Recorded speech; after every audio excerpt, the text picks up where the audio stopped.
Driven to Win presents The Adventures of Sherlock Holmes. If you love secrets, scandals, and sharp detective minds, hit subscribe now. A missing document, a silent threat to the nation. Only one man can stop chaos before it begins. Let's begin the adventure of the second stain. I had Abbey Grange to be the last of those exploits of my friend Mr. Sherlock Holmes, which I should ever intended, the adventure of the Kate to the public. This resolution of mine was not due to any lack of material, since I have notes of many hundreds of cases to which I have never alluded, nor was it caused by any waning interest on the part of my readers in the singular personality and unique methods of this remarkable man. Thorough reason lay in the reluctance which Mr. Holmes has shown to the continued publication of his experiences. So long as he was in actual professional practice, the records of his successes were of some practical value to him. But since he has definitely retired from London and betaken himself to study and bee farming on the Sussex Downs, notoriety has become hateful to him, and he has peremptorily requested that his wishes in this matter should be strictly observed. It was only upon my representing to him that I had given a promise that the adventure of the second stain should be published when the times were ripe, and pointing out to him that it is only appropriate that this long series of episodes should culminate in the most important international case which he has ever been called upon to handle, that I at last succeeded in obtaining his consent that a carefully guarded account of the incident should at last be laid before the public. If in telling the story I seem to be somewhat vague in certain details, the public will readily understand that there is an excellent reason for my reticence. It was then in a year, and even in a decade that shall be nameless, that upon one Tuesday morning, in autumn, we found two visitors of European fame within the walls of our humble room in Baker Street. The one austere, high-nosed, eagle-eyed and dominant was none other than the illustrious Lord Bellinger, twice Premier of Britain.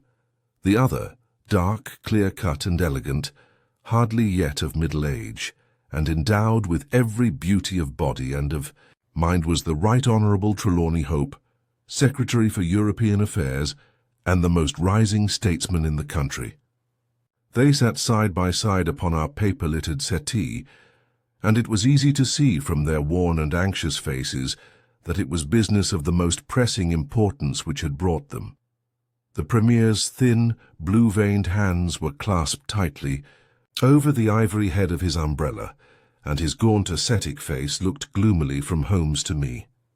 The European Secretary pulled nervously at his moustache and fidgeted with the seals of his watch-chain. When I discovered my loss, Mr. Holmes, which was at 8 o'clock this morning, I at once informed the Prime Minister. It was at his suggestion that we have both come to you. Have you informed the police? No, sir, said the Prime Minister with the quick, decisive manner for which he was famous.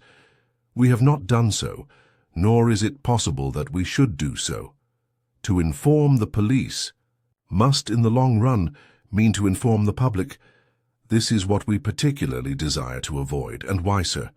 Because the document in question is of such immense importance that its publication might very easily, I might almost say probably, lead to European complications of the utmost moment. It's not too much to say that peace or war may hang upon the issue. Unless its recovery can be attended with the utmost secrecy, then it may as well not be recovered at all. For all that is aimed at by those who have taken it is that its contents should be generally known. I understand. Now, Mr. Trelawney Hope, I should be much obliged if you would tell me exactly the circumstances under which this document disappeared. That can be done in a very few words, Mr. Holmes. The letter, for it was a letter from a foreign potentate, was received 6 days ago. It was of such importance that I have never left it in my safe, but I have taken it across each evening to my house in Whitehall Terrace and kept it in my bedroom in a locked dispatch box. It was there last night. Of that I am certain. I actually opened the box while I was dressing for dinner and saw the document inside. This morning it was gone. The dispatch box had stood beside the glass upon my dressing table all night. I am a light sleeper, and so is my wife. We are both prepared to swear that Noon could have entered the room during the night, and yet I repeat that the paper is gone. What time did you dine? 7:30. How long was it before you went to bed? My wife had gone. To the theatre. I waited up for her. It was 11:30 before we went to a room. Then for 4 hours the dispatch box had lain unguarded. No one is ever permitted to enter that room save the housemaid in the morning, and my valet or my wife's maid during the rest of the day. They're both trusty servants who have been with us for some time. Besides, neither of them could possibly have known that there was anything more valuable than the ordinary departmental papers in my dispatch box. Who did know of the existence of that letter? No one in the house. Surely your wife knew. No, sir, I had said nothing to my wife until he missed the paper this morning. The Premier nodded approvingly. I have long known, sir, how high is your sense of public duty, said he. I am convinced that in the case of a secret of this importance, it would rise superior to the most intimate domestic ties. The European Secretary bowed. You do me no more than justice, sir. Until this morning I have never breathed one word to my wife upon this matter. Could she have guessed? No, Mr. Holmes, she could not have guessed, nor could anyone have guessed. Have you lost any documents before? No, sir. Who is there in England who did know of the existence of this letter? Each member of the Cabinet was informed of it yesterday, but the pledge of secrecy which attends every Cabinet meeting was increased by the solemn warning which was given by the Prime Minister. Good heavens! To think that within a few hours I should myself have lost it. His handsome face was distorted with a spasm of despair, and his hands tore at his hair. For a moment we caught a glimpse of the natural man, impulsive, ardent, keenly sensitive. The next the aristocratic mask was replaced, and the gentle voice had returned. Besides the members of the Cabinet, there are 2 or possibly 3 departmental officials who know of the letter. No one else in England, Mr. Holmes, I assure you. But abroad? I believe that no one abroad has seen it save the man who wrote it. I am well convinced that this ministers, that the usual official channels have not been employed. Holmes considered for some little time. Now, sir, I must ask you more particularly what this document is and why its disappearance should have such momentous consequences. The 2 statesmen exchanged a quick glance, and the Premier's shaggy eyebrows gathered in a frown. Mr. Holmes, the envelope is a long, thin one of pale blue colour. There is a seal of red wax stamped with a crouching lion. It is addressed in large, bold handwriting to— I fear, sir, said Holmes, that interesting and indeed essential as these details are, my inquiries must go more to the root of things. What was the letter? That is a state secret of the utmost importance, and I fear that I cannot tell you, nor do I see that it is necessary. If, by the aid of the powers which you are said to possess, you can find such an envelope as I describe with its enclosure, you will have a deserved well of your country, and earned any reward which it lies in our power to bestow. Sherlock Holmes rose with a smile. You are 2 of the most busy men in the country, said he, and in my own small way I have also a good many calls upon me. I regret exceedingly that I cannot help you in this matter, and any continuation of this interview would be a waste of time. The Premier sprang to his feet with that quick, fierce gleam of his deep-set eyes before which a cabinet has cowered. I am not accustomed, sir, he began, but mastered his anger and resumed his seat. For a minute or more we all sat in silence. Then the old statesman shrugged his shoulders. We must accept your terms, Mr. Holmes. No doubt you are right, and it is unreasonable for us to expect you to act unless we give you our entire confidence. I agree with you, sir, said the younger statesman. Then I will tell you, relying entirely upon your honour and that of your colleague, Dr. Watson. It may appeal to your patriotism also, for I could not imagine a greater misfortune for the country than that this affair should come out. You may safely trust us. The letter, then, is from a certain foreign potentate who has been ruffled by some recent colonial developments of this country. It has been written hurriedly, and upon his own responsibility entirely. Inquiries have shown that his ministers know nothing of the matter. At the same time, it is couched in so unfortunate a manner, and certain phrases in it are of so provocative a character, that its publication would undoubtedly lead to a most dangerous state of feeling in this country. There would be such a ferment, sir, that I do not hesitate to say that within a week of the publication of that letter, this country would be involved in a great war. Holmes wrote a name upon a slip of paper and handed it to the Premier. Exactly, it was he, and it is this letter which may well mean the expenditure of 1,000 millions and the lives of 100,000 men, which has become lost in this unaccountable fashion. Have you informed the sender? Yes, sir, a cipher telegram has been dispatched. Perhaps he desires the publication of the letter. No, sir, we have strong reason to believe that he already understands that he has acted in an indiscreet and hot-headed manner. It would be a greater blow to him and to his country than to use if this letter were to come out. If this is so, whose interest is it that the letter should come out? Why should anyone desire to steal it or to publish it? There, Mr. Holmes, you take me into regions of high international politics. But if you consider the European situation, you will have no difficulty in perceiving the motive. The whole of Europe is an armed camp. There is a double league which makes a fair balance of military power. Great Britain holds the scales. If Britain were driven into war with one confederacy, it would assure the supremacy of the other confederacy, whether they joined in the war or not. Do you follow? Very clearly. It is then the interest of the enemies of this potentate to secure and publish this letter, so as to make a breach between his country and ours. Yes, sir.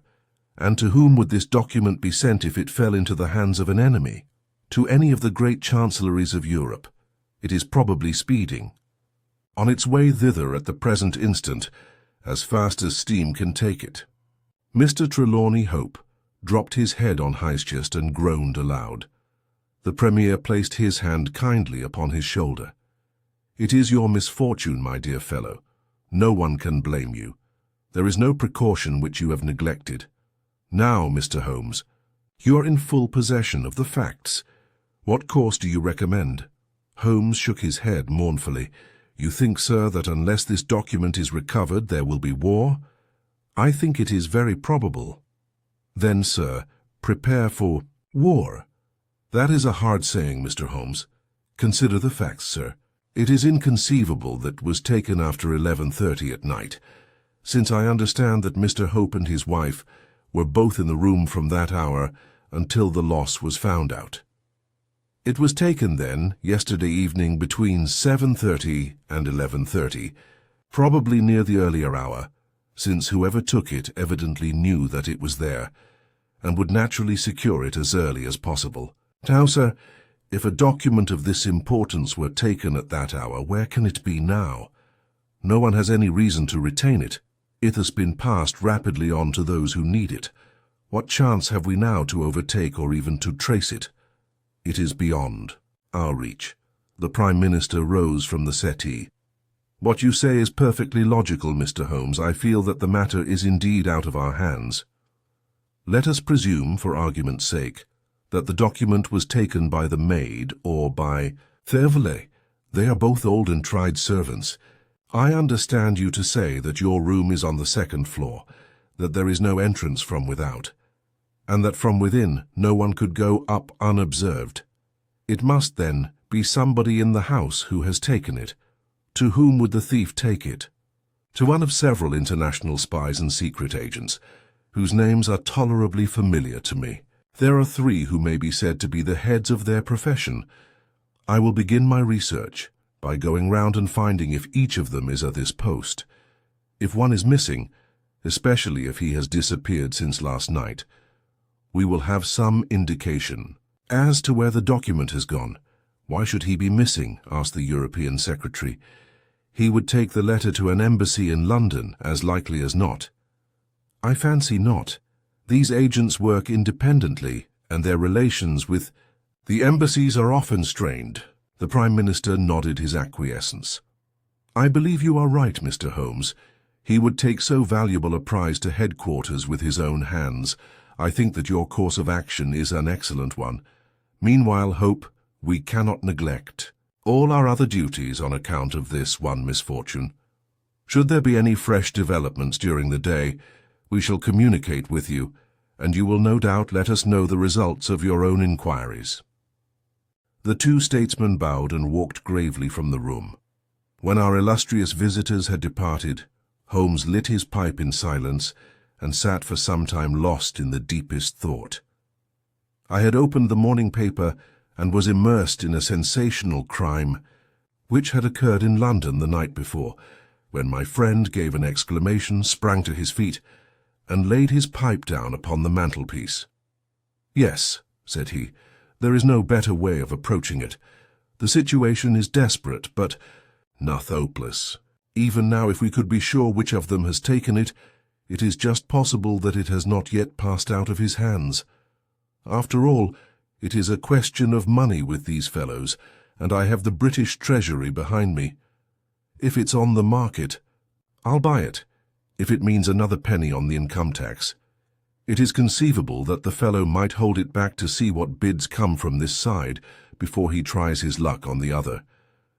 There are only those three capable of playing so bold a game. There are Oberstein, Larotière, and Eduardo Lucas. I will see each of them. I glanced at my morning paper. Is that Eduardo Lucas of Godolphin Street? Yes. You will not see him. Why not? He was murdered in his house last night. My friend has so often astonished me in the course of our adventures that it was with a sense of exultation that I realized how completely I had astonished him. He stared in amazement and then snatched the paper from my hands. This was the paragraph which I had been engaged in reading when he rose from his chair. Murder in Westminster. A crime of mysterious character was committed last night at 16 Godolphin Street, one of the old-fashioned and secluded rows of 18th century houses which lie between the river and the Abbey, almost in the shadow of the great tower of the Houses of Parliament. This small but select mansion has been inhabited for some years by Mr.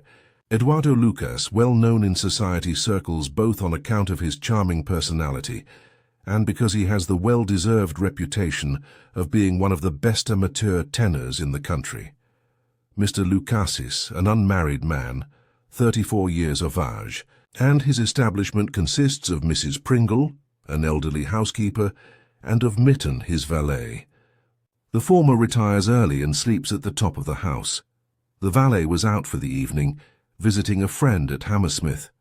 From 10 o'clock onwards, Mr. Lucas had the house to himself.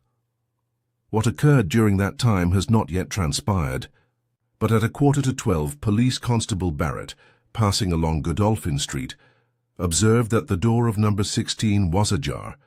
He knocked but received no answer. Perceiving a light in the front room, he advanced into the passage and again knocked, but without reply. He then pushed open the door and entered.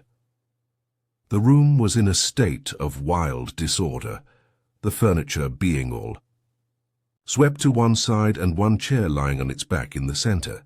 Beside this chair, and still grasping one of its legs, lay the unfortunate tenant of the house. He had been stabbed to the heart and must have died instantly. The knife with which the crime had been committed was a curved Indian dagger, plucked down from a trophy of Oriental arms which adorned one of the walls. Robbery does not appear to have been the motive of the crime, for there had been no attempt to remove the valuable contents of the room. Mr. Eduardo Lucas was so well known and popular that his violent and mysterious fate will arouse painful interest and intense sympathy in a widespread circle of friends. Well, Watson, what do you make of this? Asked Holmes after a long pause. It is an amazing coincidence. A coincidence? Here is one of the three men whom we had named as possible actors in this drama, and he meets a violent death during the very hours when we know that that drama was being enacted. The odds are enormous against its being coincidence. No figures could express them.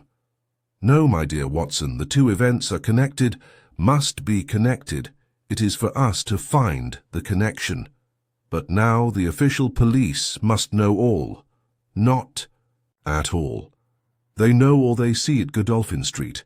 They know and shall know nothing of Whitehall Terrace. Only we know of both events and can trace the relation between them. There is one obvious point which would, in any case, have turned my suspicions against Lucas. Godolphin Street, Westminster, is only a few minutes' walk from Whitehall Terrace. The other secret agents, whom I have named, live in the extreme West End. It was easier, therefore, for Lucas than for the others to establish a connection or receive a message from the European Secretary's household. A small thing, and yet where events are compressed into a few hours it may prove essential. "Hello! What have we here?" Mrs. Hudson had appeared with a lady's card upon her salver. Holmes glanced at it, raised his eyebrows, and handed it over to me. "Ask Lady Hilda Trelawney Hope if she will be kind enough to step up," said he. Moment later our modest apartment, already so distinguished that morning, was further honoured by the entrance of the most lovely woman in London. I had often heard of the beauty of the youngest daughter of the Duke of Belminster, but no description of it, and no contemplation of colourless photographs had prepared me for the subtle, delicate charm and the beautiful colouring of that exquisite head. And yet, as Wes saw it that autumn morning, it was not its beauty which would be the first thing to impress the observer. The cheek was lovely, but it was paled with emotion. The eyes were bright, but it was the brightness of fever. The sensitive mouth was tight and drawn in an effort after self-command. Terror, not beauty, was what sprang first to the eyes our fair visitor stood framed for an instant in the open door. "Has my husband been here, Mr. Holmes?" "Yes, madam, he has been here." "Mr. Holmes, I implore you not to tell him that I came here." Holmes bowed coldly and motioned the lady to a chair. "Your ladyship places me in a very delicate position. I beg that you will sit down and tell me what you desire, but I fear that I cannot make any unconditional promise." She swept across the room and seated herself with her back to the window. It was a queenly presence, tall, graceful, and intensely womanly. "Mr. Holmes," she said, and her white-gloved hands clasped and unclasped as she spoke, "I will speak frankly to you in the hope that it may induce you to speak frankly in return. There is complete confidence between my husband and, beyond all matters save one. That one is politics. On this his lips are sealed, he tells me nothing. Now I'm aware that there was a most deplorable occurrence in our house last night. I know that a paper has disappeared, but because the matter is political, my husband refuses to take me into his complete confidence. Now it is essential. I say that I should thoroughly understand it. You are the only other person, save only these politicians, who knows the true facts. I beg you then, Mr. Holmes, to tell me exactly what has happened and what it will lead to. Tell me all, Mr. Holmes. Let no regard for your client's interests keep you silent, for I assure you that his interests, if he would only see it, would be best served by taking me into his complete confidence. What was this paper which was stolen?" "Madam, what you ask me is really impossible." She groaned and sank her face in her hands. "You must see that this is so, madam. If your husband thinks fit to keep you in the dark over this matter, is it for me, who has only learned the true facts under the pledge of professional secrecy, to tell what he has withheld? It is not fair to ask it. It's him whom you must ask." "Have asked him. I come to you as a last resource, but without your telling me anything definite, Mr. Holmes, you may do a great service if you would enlighten me on one point." "What is it, madam?" "Is my husband's political career likely to suffer through this incident?" "Well, madam, unless it is set right, it may certainly have a very unfortunate effect." "Ah," She drew in her breath sharply as one whose doubts are resolved. "One more question, Mr. Holmes. From an expression which my husband dropped in, the first shock of this disaster, I understood that terrible public consequences might arise from the loss of this document. If he said so, I certainly cannot deny it. Of what nature are they?" "Nay, madam, there again you ask me more than I can possibly answer." "Then I will take up no more of your time. I cannot blame you, Mr. Holmes, for having refused to speak more freely, and you on your side will not, I am sure, think the worse of me because I desire, even against his will, to share my husband's anxieties. Once more I beg that you will say nothing of my visit." She looked back at us from the door, and I had a last impression of that beautiful haunted face, the startled eyes, and the drawn mouth. Then she was gone. "Now, Watson, the fair sex is your department," said Holmes with a smile, when the dwindling frou-frou of skirts had ended in the slam of the front door. "What was the fair lady's game? What did she really want? Surely her own statement is clear, and her anxiety very natural." Think of her appearance, Watson. Her manner, her suppressed excitement, her restlessness, her tenacity in asking questions. Remember that she comes of a caste who do not lightly show emotion. She was certainly much moved. Remember also the curious earnestness with which she assured us that it was best for her husband that she should know all. What did she mean by that? And you must have observed, Watson, how she maneuvered to have the light at her back. She did not wish us to read her expression. Yes, she chose the one chair in the room, and yet the motives of women are so inscrutable. You remember the woman at Margate whom I suspected for the same reason. No powder on her nose. That proved to be the correct solution. How can you build on such a quicksand? Their most trivial action may mean volumes, or their most extraordinary. Conduct may depend upon a hairpin or a curling tongs. Good morning, Watson. You are off. Yes, I will while away the morning at Godolphin Street with our friends of the regular establishment. With Eduardo Lucas lies the solution of our problem, though I must admit that I have no tan inkling as to what form it may take. It is a capital mistake to theorize in advance of the facts. Do you stay on guard, my good Watson, and receive any fresh visitors. I'll join you at lunch if I am able. All that day and the next Holmes was in a mood which his friends would call taciturn and others morose. He ran out and ran in, smoked incessantly, played snatches on his violin, sank into reveries, devoured sandwiches at irregular hours, and hardly answered the casual questions which I put to him. It was evident to Meth that things were not going well with him or his quest. He would say nothing of the case, and it was from the papers that I learned the particulars of the inquest and the arrest with the subsequent release of John Mitten, the valet of the deceased. The coroner's jury brought in the obvious willful murder, but the parties remained as unknown as ever. No motive was suggested. The room was full of articles of value, but none had been taken. The dead man's papers had not been tampered with. They were carefully examined and showed that he was a keen student of international politics, an indefatigable gossip, a remarkable linguist, and an untiring letter writer. He had been on intimate terms with the leading politicians of several countries. But nothing sensational was discovered among the documents which filled his drawers. As to his relations with women, they appeared to have been promiscuous but superficial. He had many acquaintances among them, but few friends and no one whom he loved. His habits were regular, his conduct inoffensive. His death was an absolute mystery, and likely to remain so. As to the arrest of John Mitten, the valet, it was a counsel of despair as an alternative to absolute inaction. But no case could be sustained against him. He had visited friends in Hammersmith. That night, the alibi was complete. It is true that he started home at an hour which should have brought him to Westminster before the time when the crime was discovered, but his own explanation that he had walked part of the way seemed probable, enough in view of the fineness of the night. He had actually arrived at 12 o'clock, and appeared to be overwhelmed by the unexpected tragedy. He had always been on good terms with his master. Several of the dead man's possessions, notably a small case of razors, had been found in the valet's boxes, but he explained that they had been presents from the deceased, and the housekeeper was able to corroborate their story. Mitten had been in Lucas's employment for 3 years. It was noticeable that Lucas did not take Mitten on the continent with him.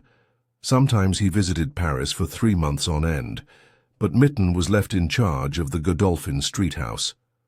As to the housekeeper, she had heard nothing on the night of the crime. If her master had a visitor, he had himself admitted him, so for 3 mornings the mystery remained so far as I could follow it in the papers. If Holmes knew more, he kept his own counsel, but as he told me that Inspector Lestrade had taken him into his confidence in the case, I knew that he was in close touch with every development. Upon the 4th day there appeared a long telegram from Paris, which seemed to solve the whole question. "A discovery has just been made by the Parisian police," said the Daily Telegraph, "which raises the veil which hung round the tragic fate of Mr. Eduardo Lucas, who met his death by violence last Monday night at Godolphin Street, Westminster. Our readers will remember that the deceased gentleman was found stabbed in his room, and that some suspicion attached to his valet, but that the case broke down on an alibi. Yesterday, a lady who has been known as Mme. Henri Fournay, occupying a small villa in the Rue Austerlitz, was reported to the authorities by her servants as being insane. An examination showed that she had indeed developed mania of a dangerous and permanent form. On inquiry, the police have discovered that Madame Henri Fournay-Yonly returned from a journey to London on Tuesday last, and there is evidence to connect her with the crime at Westminster. Our comparison of photographs has proved conclusively that Monsieur Henri Fournay and Eduardo Lucas were really one and the same person, and that the deceased had for some reason lived a double life in London and Paris. Madame Fournay, who is of Creole origin, is of an extremely excitable nature, and has suffered in the past from attacks of jealousy which have amounted to frenzy. It's conjectured that it was in one of these that she committed the terrible crime which has caused such a sensation in London. Her movements upon the Monday night have not yet been traced, but it is undoubted that a woman answering to her description attracted much attention at Charing Cross Station on Tuesday morning by the wildness of her appearance and the violence of her gestures. It is probable, therefore, that the crime was either committed when insane, or that its immediate effect was to drive the unhappy woman out of her mind. At present, she is unable to give any coherent account of the past, and the doctors hold out no hopes of the re-establishment of her reason. There is evidence that a woman who might have been Madame Fournay was seen for some hours on Monday night watching the house in Godolphin Street. What do you think of that, Holmes? I had read the account aloud to him while he finished his breakfast. "My dear Watson," said he as he rose from the table and paced up and down the room, "you are most long-suffering, but if I have told you nothing in the last 3 days, it is because there is nothing to tell. Even now this report from Paris does not help us much. Surely it is final as regards the man's death. The man's death is a mere incident, a trivial episode, in comparison with our real task, which is to trace this document and save a European catastrophe. Only one important thing has happened in the last 3 days, and that is that nothing has happened. I get reports almost hourly from the government, and it is certain that nowhere in Europe is there any sign of trouble. Now, if this letter were loose, no, it can't be loose, but if it isn't loose, where can it be? Who has it? Why is it held back? That's the question that beats in my brain like a hammer. Was it indeed a coincidence that Lucas should meet his death on the night when the letter disappeared? Did the letter ever reach him? If so, why is it not among his papers? Did this mad wife of his carry it off with her? If so, is it in her house in Paris? How could I search for it without the French police having their suspicions aroused? It is a case, my dear Watson, where the law is as dangerous to us as the criminals are. Every man's hand is against us, and yet the interests at stake are colossal. Should I bring it to a successful conclusion, it will certainly represent the crowning glory of my career. Ah, here is my latest from the front. He glanced hurriedly at the note which had been handed in. Hello, Lestrade seems to have observed. Something of interest.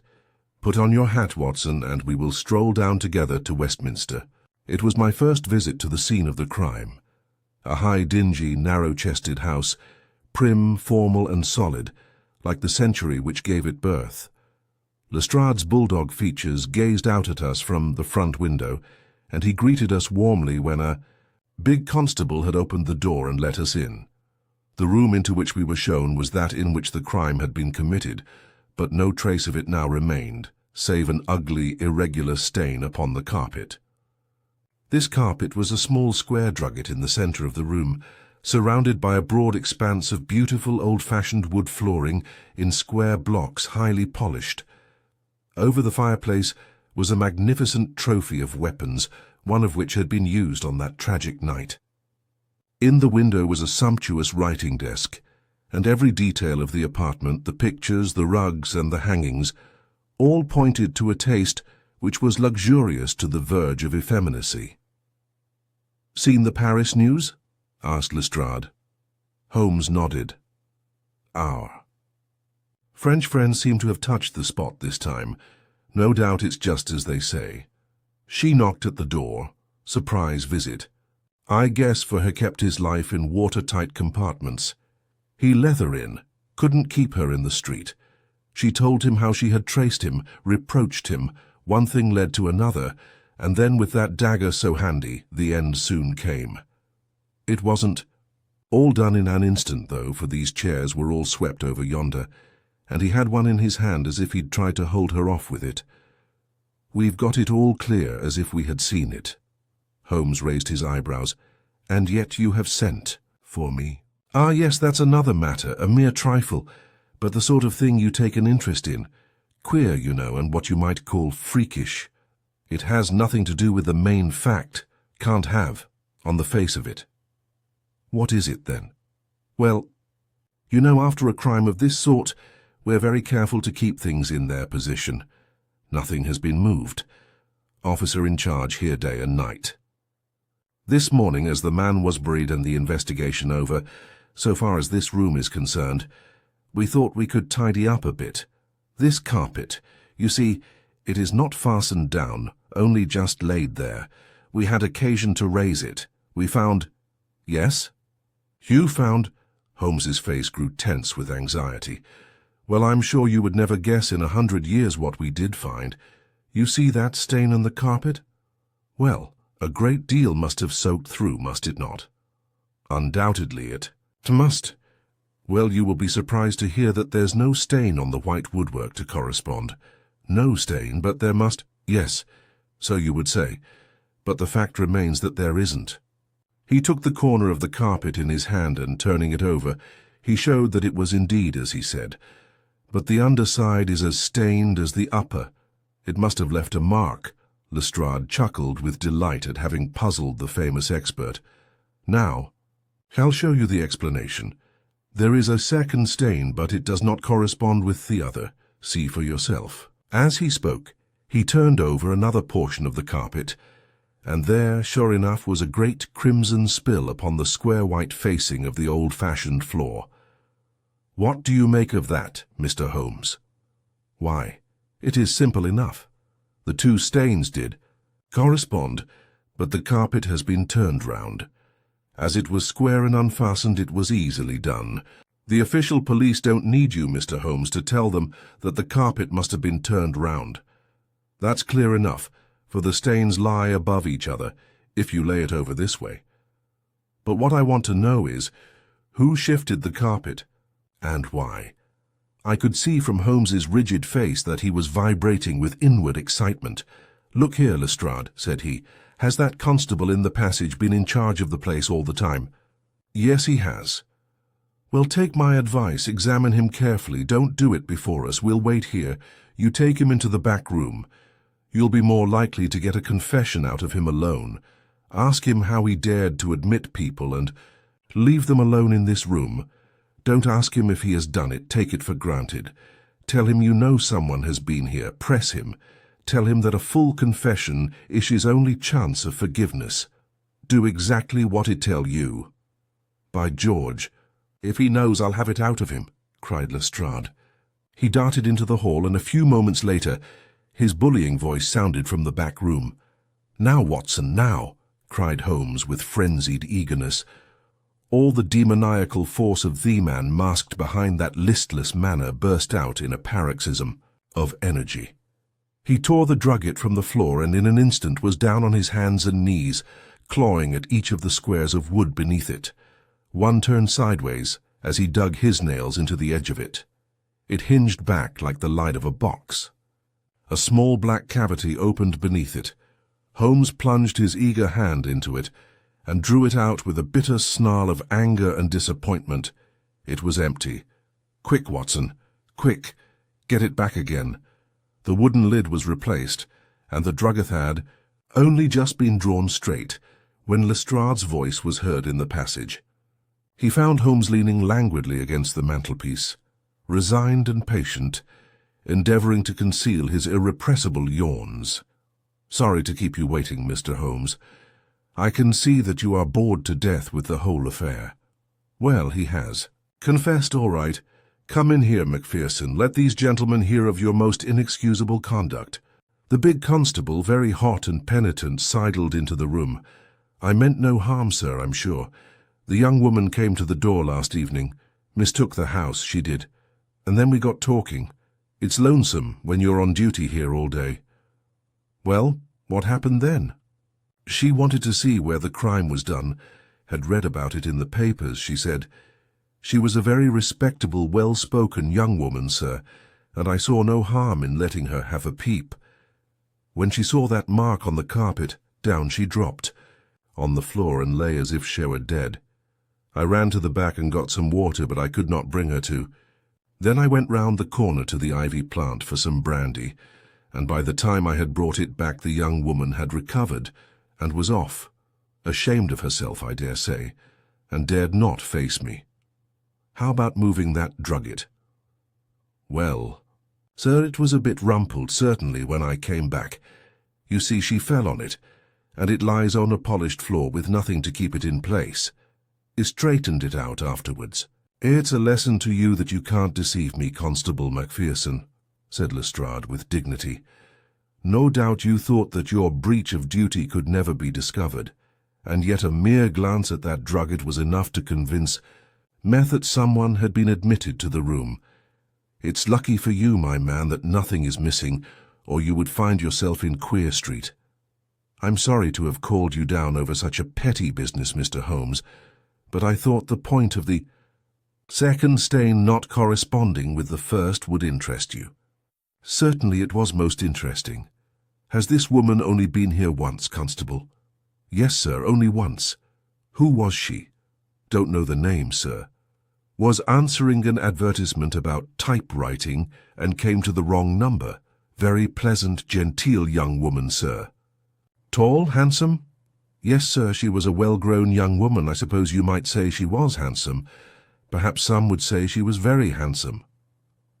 "Oh, officer, do let me have a peep," says she.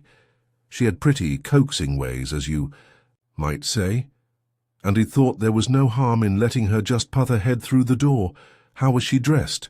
"Quiet, sir, a long mantle down to her feet." "What time was it?"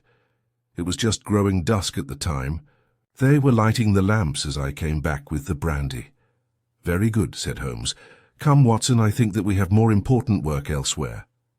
As we left the house, Lestrade remained in the front room, while the repentant constable opened the door to let us out.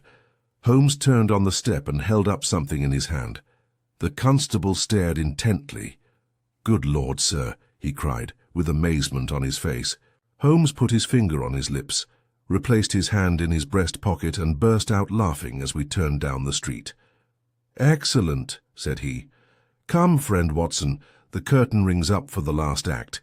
You will be relieved to hear that there will be no war, that the Right Honourable Trelawney Hope will suffer no setback in his brilliant career, that the indiscreet sovereign will receive no punishment for his indiscretion, that the Prime Minister will have no European complication to deal with, and that with a little tact and management upon our part nobody will be a penny the worse for what might have been a very ugly incident.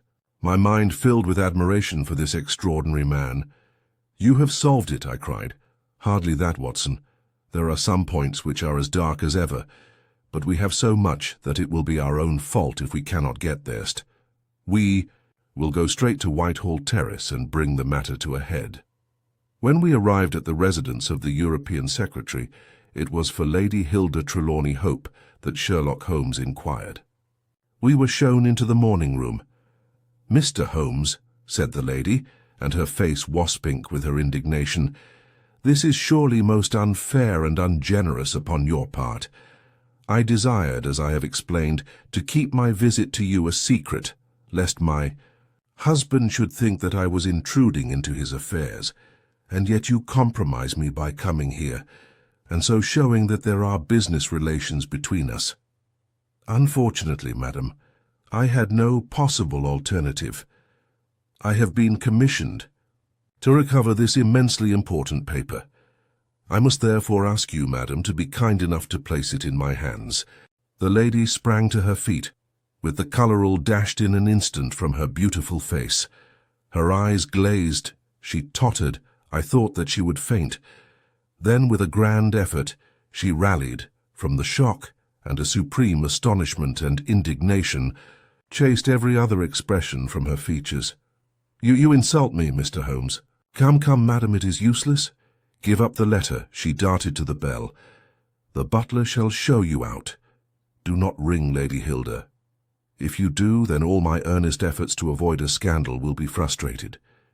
Give up the letter and all will be set right. If you will work with me, I can arrange everything. If you work against me, I must expose you." She stood grandly defiant, a queenly figure, Heres fixed upon his, as if she would read his very soul. Her hand was on the bell, but she had forborne to ring it. "You are trying to frighten me. It is not a very manly thing, Mr. Holmes, to come here and browbeat a woman. You say that you know something. What is it that you know?" "Pray sit down." "Madam, you will hurt yourself there if you fall. I will not speak until you sit down, thank you." "I give you 5 minutes, Mr. Holmes." "One is enough, Lady Hilda. I know of your visit to Eduardo Lucas, of your giving him this document, of your ingenious return to the room last night, and of the manner in which you took the letter from the hiding-place under the carpet." She stared at him with an ashen face and gulped twice before she could speak. "You are mad, Mr. Holmes, you are mad," she cried at last. He drew a small piece of cardboard from his pocket. It was the face of a woman cut out of a portrait. "I have carried this because I thought it might be useful," said he. "The policeman has recognized it." She gave a gasp and her head dropped back in the chair. "Come, Lady Hilda, you have the letter. The matter may still be adjusted. I have no desire to bring trouble to you. My duty ends when I have returned the lost letter to your husband. Take my advice and be frank with me. It is your only chance." Her courage was admirable. Even now she would not own defeat. "I tell you again, Mr. Holmes, that you are under some absurd illusion." Holmes rose from his chair. "I am sorry for you, Lady Hilda. I have done my best for you. I can see that it is all in vain." He rang the bell. The butler entered. "Is Mr. Trelawney Hope at home?" "He will be home, sir, at 1:45. Holmes glanced at his watch. "Still a quarter." "Of an hour," said he. "Very good, I shall wait." The butler had hardly closed the door behind him when Lady Hilda was down on her knees, at Holmes's feet, her hands outstretched, her beautiful face upturned and wet with her tears. "Oh, spare me, Mr. Holmes, spare me," she pleaded in a frenzy of supplication. "For heaven's sake, don't tell him. I love him so. I would not bring one shadow on his life, and this I know would break his noble heart." Holmes raised the lady. "I am thankful, madam, that you have come to your senses even at this last moment. There is not an instant to lose. Where is the letter?" She darted across to a writing desk, unlocked it, and drew out a long blue envelope. "Here it is, Mr. Holmes. Would to heaven I had never seen it." "How can we return it?" Holmes muttered. "Quick, quick, we must think of some way. Where is the dispatch box? Still in his bedroom. What a stroke of luck. Quick, madam, bring it here." A moment later she had appeared with a red flat box in her hand. "How did you open it before? You have a duplicate key." "Yes, of course you have. Open it." From out of her bosom Lady Hilda had drawn a small key. The box flew open. It was stuffed with papers. Holmes thrust the blue envelope deep down into the heart of them, between the leaves of some other document. The box was shut, locked, and returned to the bedroom. "Now we are ready for him," said Holmes. "We have still 10 minutes. I am going far to screen you, Lady Hilda. In return, you will spend the time in telling me frankly the real meaning of this extraordinary affair." "Mr. Holmes, I will tell you everything," cried the lady. "Oh, Mr. Holmes, I would cut off my right hand before I gave him a moment of sorrow. There is no woman in all London who loves her husband as I do, and yet if he knew how I've acted, how I have been compelled to act, he would never forgive me. For his own honour stands so high that he could not forget or pardon a lapse in another. Help me, Mr. Holmes. My happiness, his happiness, our very lives are at stake. Quick, madam, the time grows short." "It was a letter of mine, Mr. Holmes. An indiscreet letter written before my marriage. A foolish letter. A letter of an impulsive, loving girl. I meant no harm, and yet he would have thought it criminal. Had he read that letter, his confidence would have been forever destroyed. It is years since I wrote it. I had thought that the whole matter was forgotten.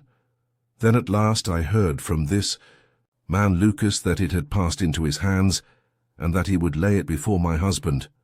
I implored his mercy. He said that he would return my letter if I would bring him a certain document, which he described in my husband's dispatch box. He had some spy in the office who had told him of its existence. He assured me that no harm could come to my husband. Put yourself in my position, Mr. Holmes. What was I to do? Take your husband into your confidence. I could not, Mr. Holmes, I could not. On the one side seemed certain ruin, on the other terrible as it seemed to take my husband's paper. Still, in a matter of politics, I could not understand the consequences, while in a matter of love and trust they were only too clear to me. I did it, Mr. Holmes. I took an impression of his key. This man Lucas furnished a duplicate. I opened his dispatch box, took the paper, and conveyed it to Godolphin Street. What happened there, madam? I tapped at the door as agreed. Lucas opened it. I followed him into his room, leaving the hall door ajar behind me, for I feared to be alone with the man. I remember that there was a woman outside as I entered. Our business was soon done. He had my letter on his desk. I handed him the document. He gave me the letter. At this instant there was a sound at the door. There were steps in the passage. Lucas quickly turned back the drugget, thrust the document into some hiding place there, and covered it over. What happened after that is like some fearful dream. I have a vision of a dark, frantic face, awful woman's voice which screamed in French, "My waiting is not in vain. At last, I have found you," with her. There was a savage struggle. I saw him with a chair in his hand. A knife gleamed in hers. I rushed from the horrible scene, ran from the house, and only next morning in the paper did I learn the dreadful result. That night I was happy, for I had my letter, and I had not seen yet what the future would bring. It was the next morning that I realized that I'd only exchanged one trouble for another. My husband's anguish at the loss of his paper went to me heart. I could hardly prevent myself from there and then kneeling down at his feet and telling him what I had done. But that again would mean a confession of the past. I came to you that morning in order to understand the full enormity of my offense. From the instant that I grasped it, my whole mind was turned to the one thought of getting back my husband's paper. It must still be where Lucas had placed it, for it was concealed before this dreadful woman entered the room. If it had not been for Her coming, I should not have known where his hiding place was. How was I to get into the room? For 2 days I watched the place, but the door was never left open. Last night I made a last attempt. What I did and how I succeeded you've already learned. I brought the paper back with me and thought of destroying it, since I could see no way of returning it without confessing my guilt to my husband. Heavens! I hear his step upon the stair. The European secretary burst excitedly into the room. "Any news, Mr. Holmes, any news?" he cried. "I have some hopes." "Ah, thank heaven!" His face became radiant. "The Prime Minister is lunching with me. May he share your hopes? He has nerves of steel, and yet I know that he has hardly slept since this terrible event. Jacobs, will you ask the Prime Minister to come up? As to you, dear, I fear that this is a matter of politics. We will join you in a few minutes in the dining room." The Prime Minister's manner was subdued, but I could see by the gleam of his eyes and the twitchings of his bony hands that he shared the excitement of his young colleague. "I understand that you have something to report, Mr. Holmes." "Purely negative as yet," my friend answered. "I have inquired at every point where it might be, and I am sure that there is no danger to be apprehended. But that is not enough, Mr. Holmes. We cannot live forever on such a volcano. We must have something definite. I'm in hopes of getting it. That is why I am here. The more I think of the matter, the more convinced I am that the letter has never left this house.